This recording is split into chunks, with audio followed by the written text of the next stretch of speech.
we've established our full mount, getting to high mount can be a very advantageous position inside our mount position.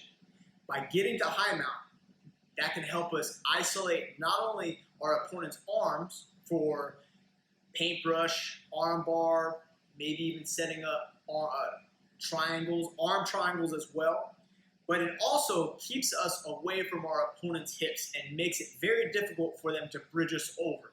So what I mean by it is if I'm trying to attack my opponent's arms, and notice how I'm still sitting just over my opponent's hips, my base is susceptible to every time that they bridge. So if I'm trying to establish a submission here, they can bridge, at which point I have to make a choice.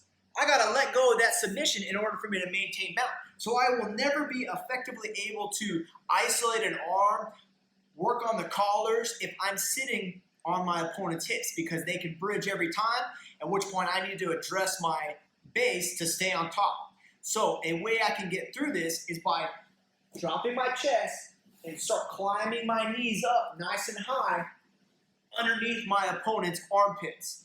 The higher I get my knees underneath the armpits, the more my thighs work as wedges. See how now my opponent's arms, specifically the elbow, is off the mat. My thigh is directly underneath. So it's now separated the arm from the body and makes it a lot weaker. Now also notice how I'm not sitting over the hips now. So my opponent can bridge, right? And my base is less susceptible. It's much easier for me to maintain my balance. Now, one thing that was very subtle is that first time that they bridge, we want to untuck our toes and make sure our feet follow our opponent's hips. This can help us maintain our balance more. If my feet don't follow the hips and they bridge even from here, it can still move me around a little bit.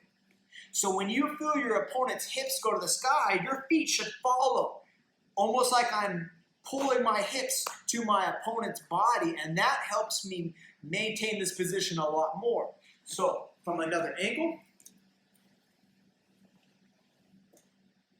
once we get in full mount, we want to start keeping our base low and walking our knees all the way up underneath. Now my opponent can bridge as many times as they want, and I've now hidden my feet underneath my opponent's hips. And notice how I can keep my balance. I can posture up here and start working on submissions from here while my opponent's trying to bridge.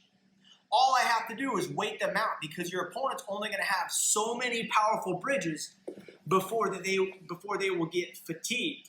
Once they get fatigued, those bridges are a lot less effective, and that's our opportunity to start working our submissions.